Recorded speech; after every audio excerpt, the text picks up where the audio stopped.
नांदेडमध्ये गुन्हेगारीने डोकं वर काढलं आहे। चोरी, हाणामारी, गोळीबार आणि हत्येसारख्या घटना सातत्याने घडत आहेत। बुधवारी नांदेडमध्ये भयंकर घटना समोर आली।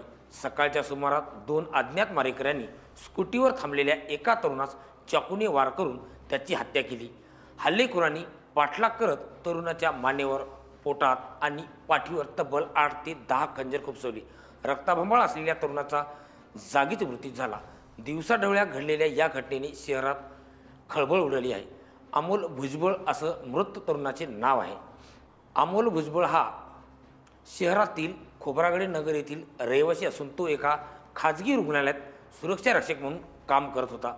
बुधवारी सकाळी 7 वाजच्या सुमारास तो स्कूटीवरून गणेशनगर भागातील एका दुकानात घेण्यासाठी आला होता। तो स्कूटीवर बसलेला होता आणि दुकानदार त्याला सामान देत होते।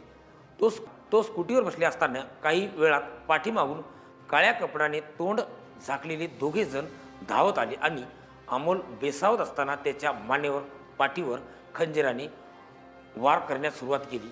हल्लेखोरांनी चाकू मारण्यास सुरुवात केल्यानंतर अमोल तेथून पळ काढू लागला, पण हल्लेखोरांनी त्याचा पाठलाग करत 8 ते 10 वार जिथे मिळेल तिथे त्याच्या शरीरावर केले। भयंकर हल्ल्यानंतर तसाच रक्ताच्या थरळ्यात रस्त्यावर पडलेल्या अवस्थेत होता।